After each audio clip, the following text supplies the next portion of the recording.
to My Startup TV. I'm Major Sunil Shetty. Today, my guest is Captain Kumar Singh, an ex-Indian Navy officer with 22 years of service. He has played key role in various operations including tsunami relief and anti-piracy operations. Post-retirement, he has dedicated himself to elderly care and veteran welfare. To his credit, he has successfully built 3 startups in healthcare and elderly care domain. Captain Harsh, welcome to the show. Before I get into understanding, about your startup, especially which is in elderly care, which according to many reports is just the elderly support is about 7 billion, and overall I think when you talk about medical care, accommodation, all of that, that's over $42 billion industry, and it's a challenging industry. Not everybody can be in it, if you're not empathetic about the cause. So before I get into understanding what the startup is all about, uh, for the benefit of our viewers who are in the age group of majority of our viewers are in the age group of 18 to 24, and many of them are aspiring entrepreneurs or early stage entrepreneurs. So I want to use your experience of serving in the Indian Navy, and connect that to your entrepreneurial world. So over to you, and please, if you could help us understand about your journey as a naval officer. So my journey started way back in 1989. I was riding a cycle and there's a magazine competition success review. There was an ad for 10 plus 2x entry on Naval Academy, UPSC, and you'll get trained in Goa. So I saw that ad, and during our time, there were only 3, 4 exams if you do maths in 12. Those were IIT, PET, and NDA exam. So I wrote all three and got through in all three. So decision was that guided me to join Navy was Goa. Being from Jabalpur, so we went to Goa, and Goa, we went small academy. First time started, there was a fourth new course. We were fifth course. And I've been very lucky that I had an opportunity to build that same academy as a founding member in 2009. It's India's biggest academy in Navy, Indian Naval Academy.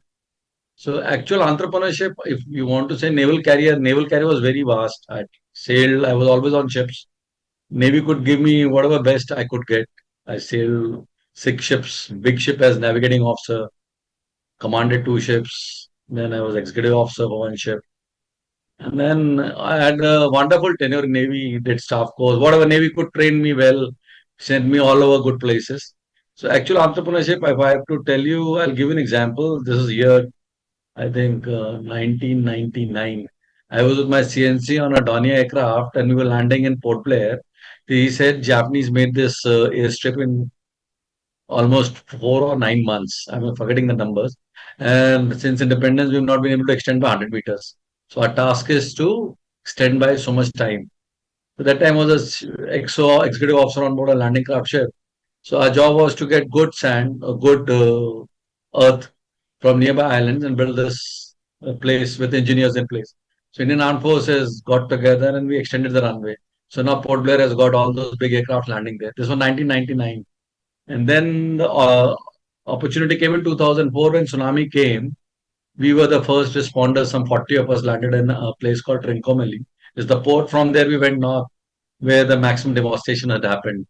So there we were given some implements.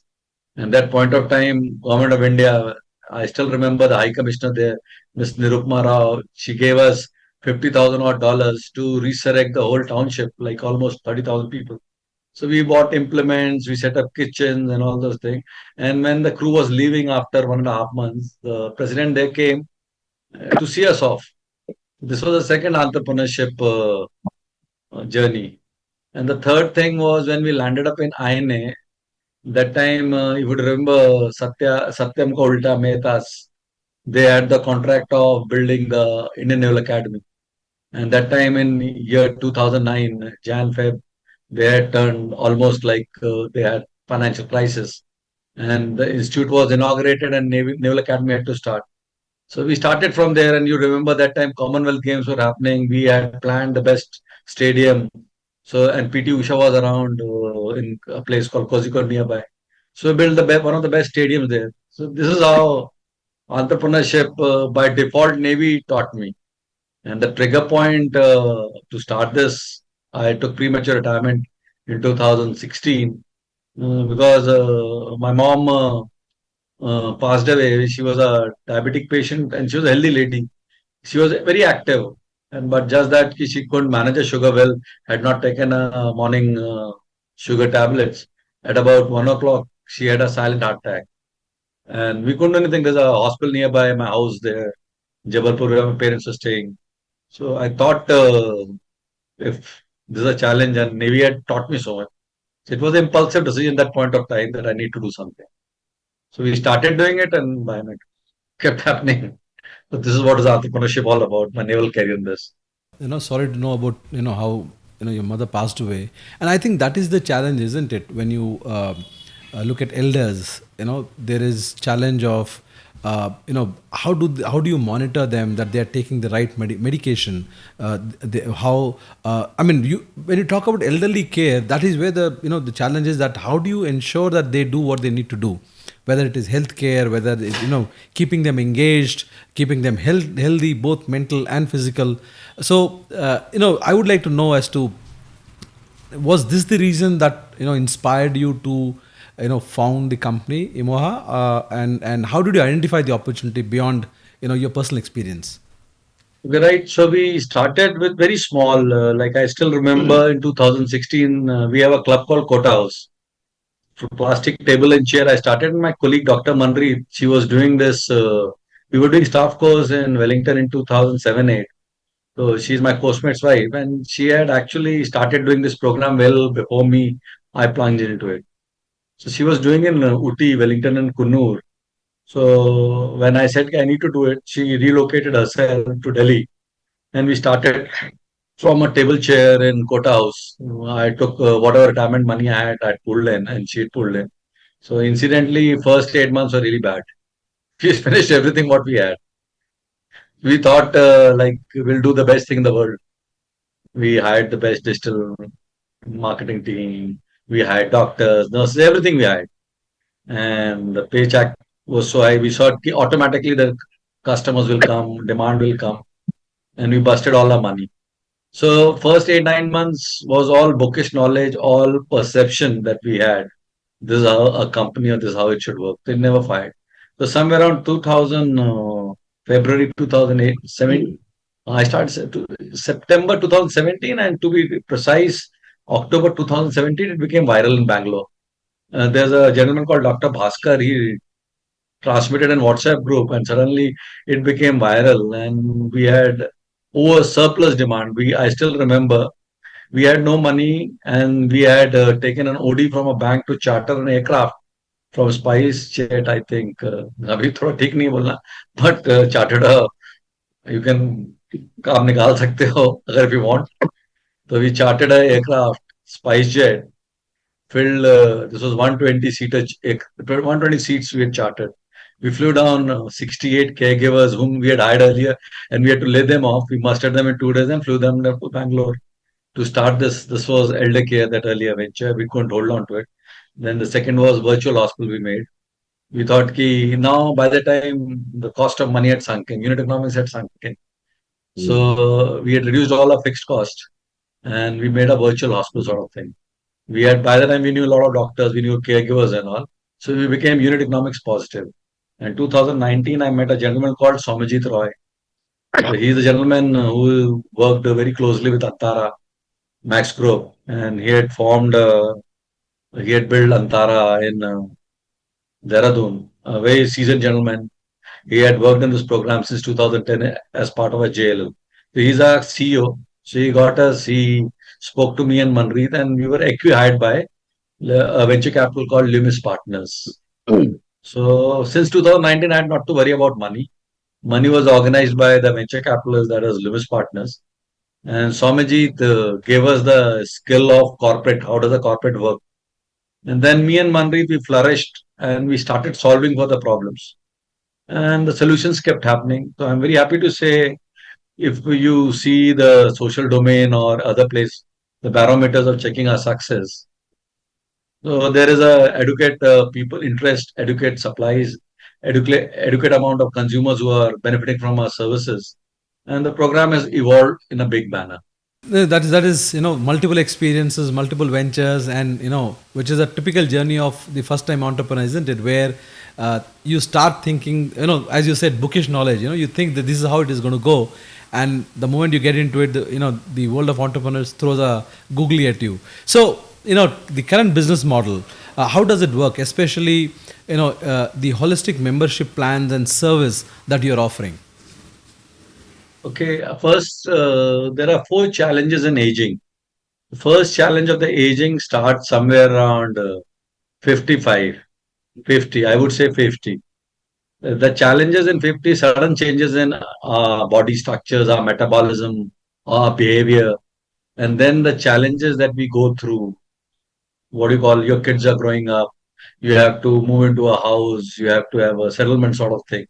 So first challenge that builds in any personal life is somewhere around 50, 55, I would say.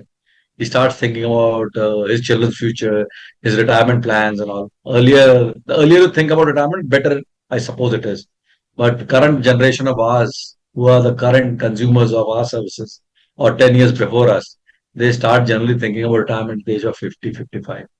And if you're in a government service, you are well taken care. If you're not in government service, if you are an entrepreneur or agriculturist or a corporate guy, generally you not plan well. Now people have started planning well. The first challenge of an elder starts happening 50, 55, and 60. And when you get into chronic care management, you come to know suddenly that you have a diabetes, or suddenly you have a BP, hypertension. So these challenges, and the first people out of 1 in 10, you end up getting strokes or whatever, some one episodic incidents visit to a hospital. And if you see all hospitals, 60% patients are over the age of 60, 55 or 60, I would say. 12% are the gynecology births that happen. And balance of 20, 22% is what is patients on trauma or other big diseases. So primarily the major population hospital of these people. So first we thought we will build a community, other thing. And the way we had the naval support system or a regimental system of armed forces, that is the backbone of our planning and delivery of services. So I still remember when we used to sail, we would leave behind a licensed sailor to look after the families who would stay back. And the families would come from distant places, Bihar, Uttar Pradesh, Telangana. Then places like Bombay, it's a challenge. Early part, it's a challenge for a family to even get a reservation, going to hospitals or whichever way their guests are coming, the challenge. So we initially thought we will build a support mechanism based on armed forces.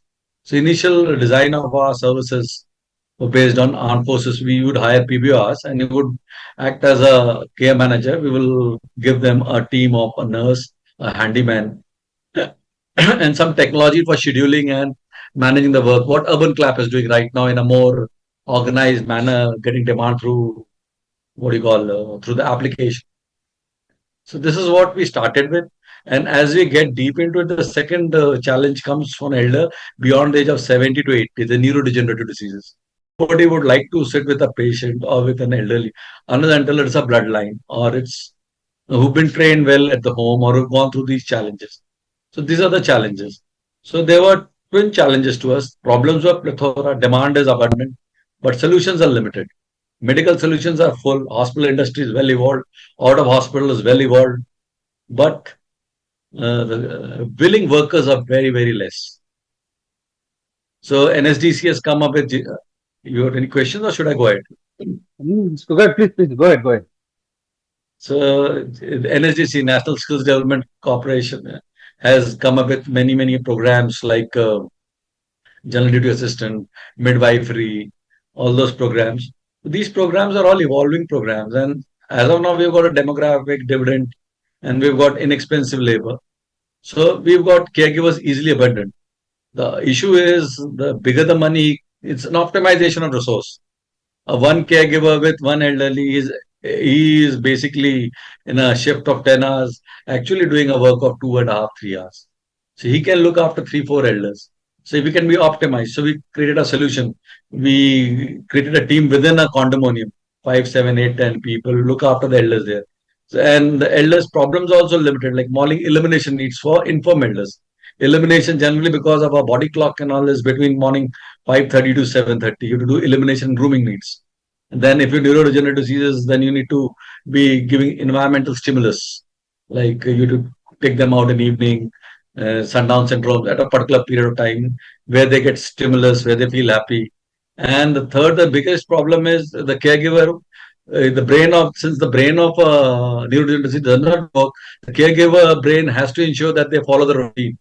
They've fed well, eaten well, the hygiene is maintained, all those things. So there's a huge discipline required, huge empathy required, and then this ambition and empathy has to be matched because the young boy kid also wants to grow up in life, also want to live a good life. That part is solved. And initially, the people who are coming in this industry are deprived people who have not had like they had deprivation of some sort of thing. So they are coming initially. So now chart out a career path for them. So I'm very happy to say at least 100 people have gone down to US. They are earning in the range of 150 to 200K. Japanese are talking to us for their. So as we do it, these sets of people will not have to apply for jobs. There is an abundant job for them. So this academy, the skilling centers of ours, the supply side is getting solved. And this is a continuous process, optimization, supplies. Then the third, okay, to understand in the beyond 70 to 85, mostly the hospital needs and mental health issues need to be solved. Engagement issues need to be solved. So we do a lot of intergenerational activities. What is intergenerational activity? We bring in an elder, 80, 85, we help them to prepare NAV the way we are talking. So we create a good team of person who would go take out their memories, take out them, coax them, push them, and they give the presentation. And there's somebody who's in the age group of adolescents is sitting there. They understand the value, how she bought up a child, how was her married life, how was the migration. They migrated from a small village in Dundigal to Bangalore or whichever place. And how did they manage their household? How one single toilet for 8 people. Now everybody wants a single toilet. Nobody should use it. All those sharing, caring. So intergenerational activity this way, a culture is thought, and they get motivated. And once they, and this is a lesson for marketing also. It's a natural marketing. They are influencer for me. I don't have to hire an influencer. I don't have to go to Instagram. So you see, our stories are flooded in WhatsApp. It's flooded in Instagram because then when they talk, so they take their own interest. Their kids take interest in promoting their parents' videos, parents' talks, and similarly, young boys and girls when they are supporting an elder, they learn lots and lots of treasures which is not documented. Panchtant ki kathaएं जो बोलते हैं, they learn. This is what we do intergenerational activity. Now coming to managing very sick patient. So now suppose medicine has evolved really well. There are cancer drugs, oncology drugs, which are so efficient these days. The length of life can be easily extended by 5 days with post-stage cancers. Most of the cancers are solved now. So now what used to happen, you go to hospital, you end up, I'll tell you a number, you'll be surprised. A customer acquisition cost of an onco patient for a good hospital, public listed hospital is about 2.6 lakhs, one patient. If he's investing to acquire that customer at 2.6 lakhs, now see if that CAC is 15% of any marketing cost or any product cost. If 15% is a cost 2.5, you can understand the cost of care which these guys will evolve these hospitals. Multiplied straight by 7 times. The basic cancer is 50 to 20 lakhs. Got it. And somebody who's not got insured, who's not in the panel, who does not have out of pocket, it's like rich people can afford. What about middle class? What about people? Such a challenge. So we started optimizing those costs. If I can do certain things at home. So there are basically 5 functions of hospital. First is you fall sick, you go to an OPD. Doctor sees you based on his clinical experience. He'll write some diagnostics and pharmacy. The second function is diagnostic. Third is the pharmacy. And if he sees he cannot be treated at home, he says you get admitted, IPD. And post IPD, decision on surgery or other management decided. And last, how do you reach hospital? Through ambulance. So there are 5 functions of hospital, 5 ambulances. And if I have to move this hospital to home, I have to perfect these 5 functions. Pharmacy is products like 1 mg, pharmacy. They're moving pharmacy at home. IPD is a challenge. I can't do surgery at home. I have to do surgery at hospital. And if I can do post-operative care in the step down in hospital and bring it home and do it well, This is solved, and to solving this, you require a lot of medical equipment like beds, DVT pumps, monitors, infusion pumps, suction pumps, whatever is required in ICU setup sort of thing. Those equipments are required. So those equipments, if can be rented or can be refurbished, can be reused, the cost comes down, keeps coming down. The real estate is of your house, the cost keeps coming down. So such patient management, post-operative management, end of life, palliative care, it makes huge business sense. So that is how you see most of the hospitals, big hospitals, doing these programs. And suddenly, by virtue of being in this program, we had perfected it. Like, and I'm a navigation direction officer. If you can launch an aircraft from a Harrier, from a deck, and control that aircraft to launch a munition at an exact place, you understand the doctor instructions can be followed at any house using the tech we've developed our in-house tech. So this is amalgamation of all these problems. Solution is happening, and a lot of people are getting employed. I'm very happy to say we've generated employment to more than 10,000 people in this journey of 8, 9 years. 1,000 people annum. And commencing this year, we are generating 4 to 5,000 extra employment per year. While you're generating employment, while giving elderly care, as you said, you're upskilling people who are getting employment opportunities abroad, and that's kind of changing their lives as well. So, you talked about various services and at different stages. Now, all these needs to be, when you offer them, there must be some kind of membership plan that families looking for elderly care or support need to pick up. So if you could tell us what kind of membership plans do you have, and if you can broadly talk about the costing that it would cost for for people, families who want to go for the service. Okay, we have a plan which starts as low as like 499, wherein we have an exclusive number we will give you, where you can be a coordinator sort of like personal banker sort of thing, a personal daughter sort of thing for you. This is one plan. Then this is for individuals. Then the second plan is corporates can buy the plan for their people. We'll set up exclusive desk. Then the third plan is somebody who's staying all by himself. This is worried about emergency. So it's a costly plan. We set up the emergency. Primarily, it is an ops heavy program. You say it, we optimize as per you, but every elder will have a challenge. It's a very unique problem for everyone. So best program which we have developed is neighborhood care model. So suppose you are a group of people staying in a condominium.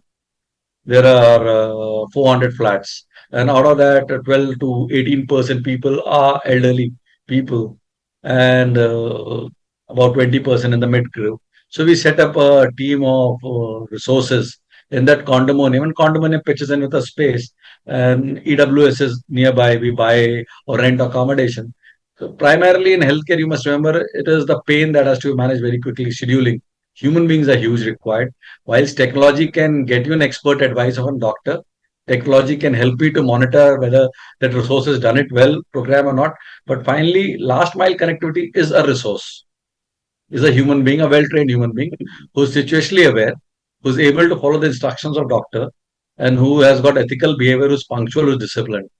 So the amalgamation of these 3, 4 problems can solve more. It's highly customized, but the plans are listed on our website. There are 4 of them primarily. One is the basic plan for as low as 499. You get access, priority access to our services. And more you get into our services, you are well prepared. So we are preparing the consumer and their next of kin to be prepared for any eventuality which may lead because of aging. So, Where all you, your service is available? Is it pan India or select cities currently? And what are your plans for expansion? Okay, we follow 2 models. One is company owned, company operated, and franchisee owned, company operated, and franchisee owned, franchisee operated. As of now, we have over 200 franchisee partners all over India. And we are, as a company, we operate in 23 cities. So if you say we've got and a pan India coverage right now, as of now, and where the franchises are 6 months and old, they're fairly evolved. They have fairly good amount of resources, and our franchisee partners are very well trained. And mostly, our selection procedure for franchisee partner is we match empathy with aspiration. We have a lot of veteran officers as our franchisee partners. We have a lot of doctors who've taken our franchisees. We have got lots and lots of philanthropic people or corporate type people who've taken this. And the workforce, our training centers, our migration support system, we provide the backend support. So they are also growing in a very fast pace.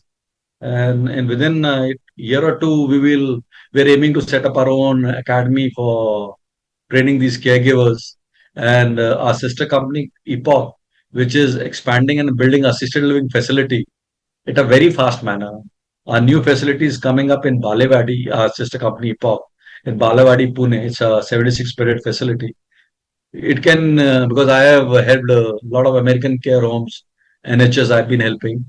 And I would say for sure this facility, if not 19, will not be 21 also with American international standards, best international standards. Their facilities in Gurugram are the best international standards. In a lakh or 1.5 lakh rupee, you can get a fantastic assisted living facility on a monthly basis. So these are the programs because ours, the way of we are looking at solving from full spectrum of services. Engagement team is fantastic. We do a lot of engagement with partnership with neighborhood hospitals. So wherein the hospital sends his doctor to the condominium, and our team of engagement people they curate programs for the condominium. So it's like we created a clubs within the condominium, floating clubs. We have our own property there. We're building it very fast. So in Delhi NCR, we do almost Delhi NCR, Bangalore, Chandigarh. We do almost 200 events a year. So it's growing So, very but fast. No, that is really nice to hear because it's not limited to just caregiving. You're taking it beyond because you're trying to touch upon, as you said, make them feel part of this society, make them, their experience, bring back their memories, make them relevant even in today's time, even if they're going through, various challenges. So, what kind of support do you provide to your franchisees? I mean, if somebody wants to, take up your franchisee, what does it involve? Is there a fee? What kind of fee do they have to pay? Do you provide trained human resource to them? If you can just go through that, if you can explain that part. So to begin with, we charge our fees anywhere from 5 lakh to 7.5 to 10 lakhs for 3 to 5 years, depending upon the geography and the business prospects. And then what we do proper training, handholding, resource management, hiring for them, getting connections within the hospitals. So we help them to build and scale the business very quickly, and we do take some royalty out of the revenue. So there's a selection procedure for franchisee partners also. So we have got certain set of questions, certain set of evaluation. Once the franchisee partner is evaluated, we have a full process of training him. Before he gets onto the ground, we train him really well. And then because of the brand presence and because of the practices we've evolved, the process we've evolved, we give everything to the franchisee. And we do handholding. We put supervisor people with them, handholding. And generally, initially, franchisees come as a franchisee-owned company operated. And once they get some, they are able to run on their own, they can move to franchisee-owned, franchisee-operated model. So and it's a so the current set of franchises, generally 3 to 6 months, they start making break even or start making money. 6 months generally takes time to make the money. And what are your expansion plans going forward? And are there any challenges which are which you need to overcome to achieve your goal? Be it India or international expansion. The three biggest challenges which I foresee for this industry, not for us, for anybody who's in this business, is trained manpower. Because the demand is unsatiable. And we hardly have, like, if I have to say, in this 9 years, how many caregivers would I have who I would say are very good, who are well trained? Not more than 4,000. And demand is in lakhs and hundreds of thousands. So the biggest challenge right now is training these people. Second is government support. Our people are going and working in various households. I can only verify him till the time he goes to your household. I can give antecedent verification till the time you go household, and our thing is really good. Like our Fauji's are so good. Our Fauji's network does this verification. Our verification, like when you place a caregiver, he does a video call to his parents and shows that this is my new workplace, and that's how we know his parents are existing. Right or wrong, he not fudge the Aadhaar or whichever way. So we do much beyond that verification. We do much more work than what a beat constable would have done it, verifying the three letters and all those things. We can only take it till there. Beyond what? If he does a crime inside a house, Who indemnifies it? Who does it? So this is the second biggest challenge with this industry going to face. Third challenge, which invariably is like in errors of medical negligence or medical, I would not call it negligence. It's error of judgment. So suppose somebody is managing a central line at home, a sick patient. So the laws and indemnification process in the hospitals are very well defined. You sign all the forms and all. Paperwork is well defined. That is evolving in most of the hospitals are doing this program. So hopefully they're getting into it with their experience running hospitals. They will evolve this program. And then the last and the most difficult proposition of this, our RWAs are all democracies all over places.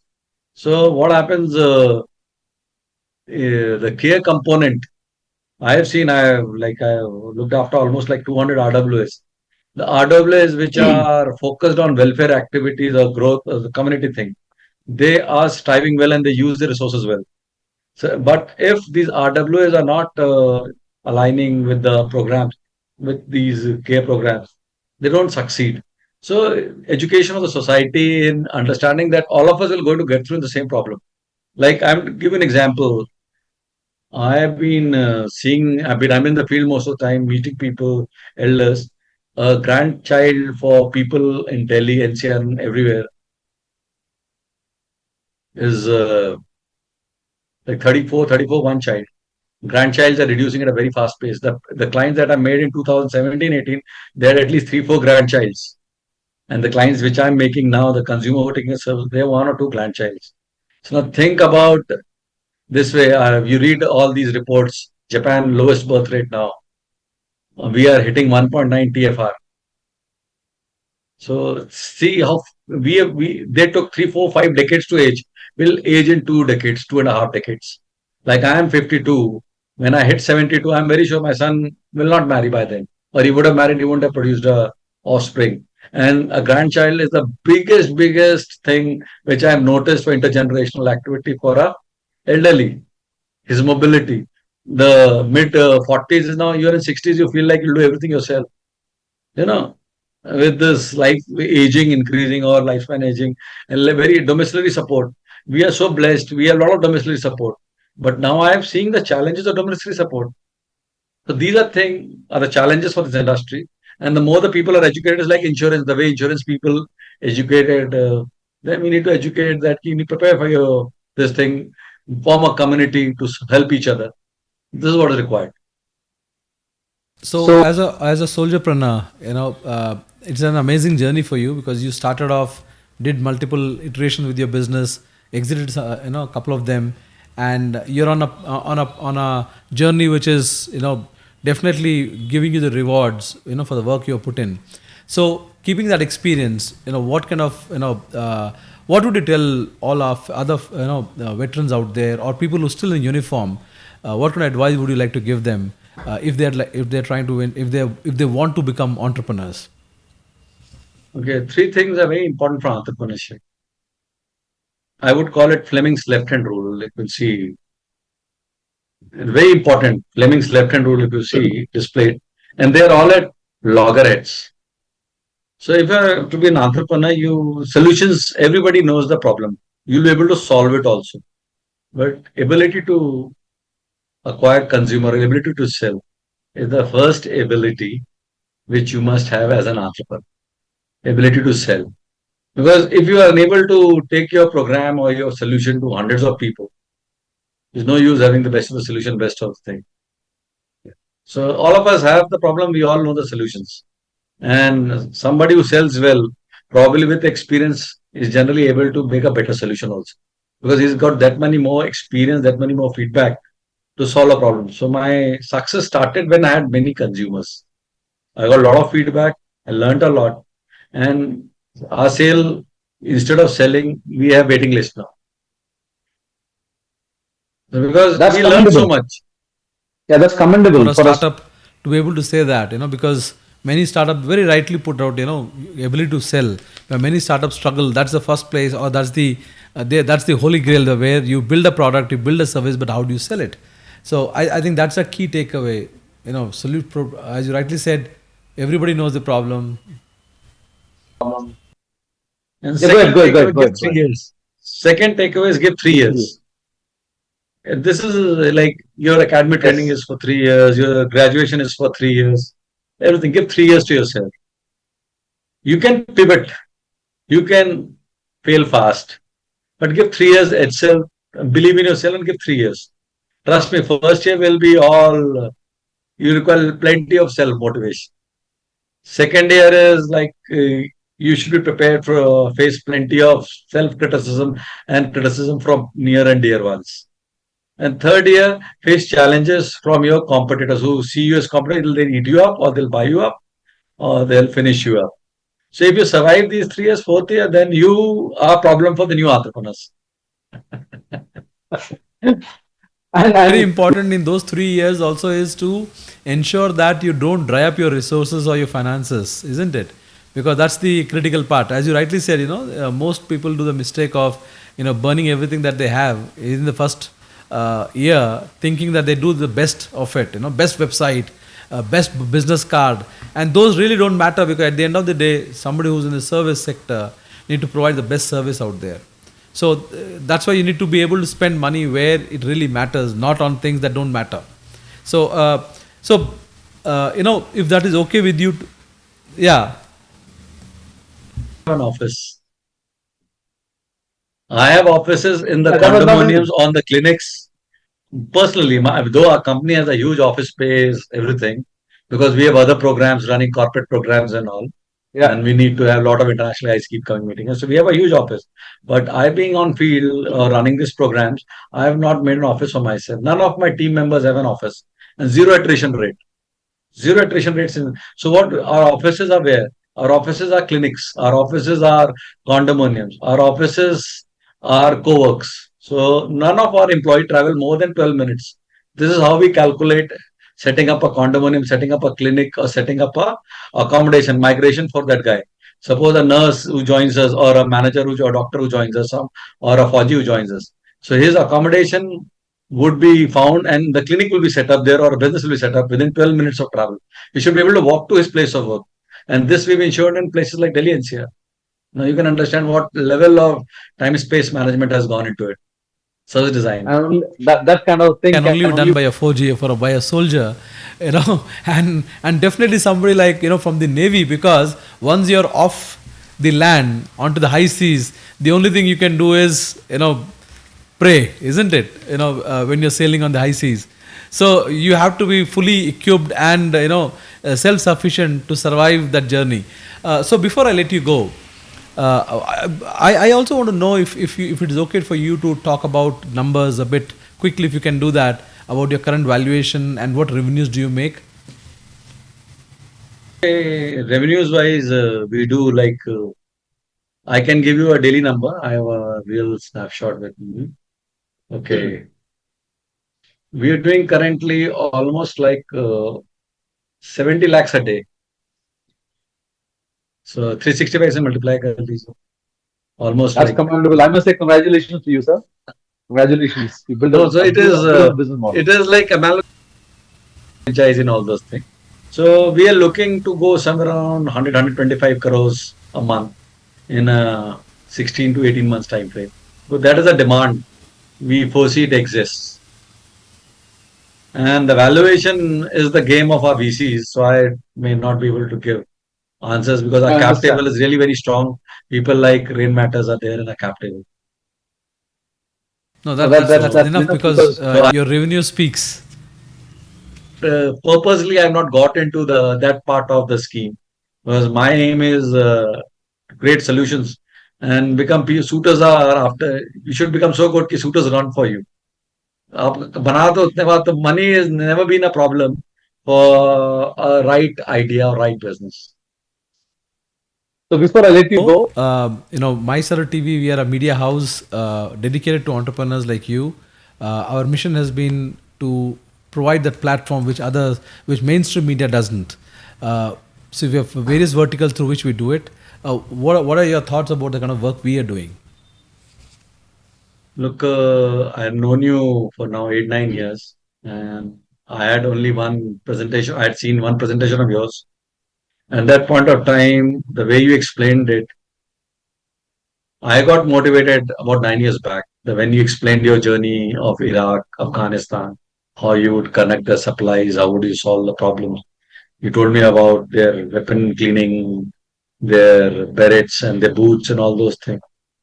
So if you don't tell stories, if you don't bring out the right talent, how will you populate the idea? How will you are like a, I would say you guys are motivation for the entrepreneurs. You can give them those catalysts. Okay, don't go down. Like you remember your academy days, in second time you're running a cross country or in a camp, you're falling down. A course mate of yours will lift it up, the stronger one will lift you up. So the way you guys connect, and if you don't speak about ourselves, nobody's going to speak about yourself. So the way you take it out, the best stories, the way you reach out to a lot of people, and the credibility that you bring in to your. I've been reading your articles. I don't know how it fetches up to me through WhatsApp or wherever. Once in a while, I'll read your article. I just read your article on what is POTUS or the MAGA is doing right now. I read a fantastic article, and I must say you, ki I have a habit of reading international business because I have myself studied international business IT and have businesses in America and US and UK. So I keep reading about it, and the way you expressed it, fantastic. And how would you express it other than until you meet people, you correct people. So experience that you gain through your journalism, through your this thing, and without any doing one same story, the most of the channels which do. You're doing a constructive work, motivating people like us to do good job. So fantastic. You're doing a great job, and trust me, the articles that you write, I don't know how it fetches to me, but I do read up. Last one I can tell you is about that. And 7 or 9 days back, I read a little bit more about same tariffs and all. The very contemporary. I don't know who does your research or you do it yourself. Fantastic. Thank you, sir. Thank you for Thank the you. kind words. And yes, I do my own research, and I'm still old school when it comes to journalism. I don't believe in the shouting match that happens in the mainstream media, and that was one of the reasons why I took to entrepreneur journalism. But I said I'll talk about business. I'll talk about entrepreneurs like you and bring their stories to the world. Thank you for joining us, sir, and we look forward to hosting you, in future again on some of our panel discussions. Thank you for joining us. Viewers, if you want to hear such interesting, stories and journey of entrepreneurs, join us from 4 to 6 on Monday to Saturday on Founder Talk Show or Thought Leader Show, and on Fridays you can join at 3 to 4 p.m. on Soldierpreneur Show for soldiers who turned entrepreneurs in the second innings. Thank you for joining, and we'll see you again tomorrow.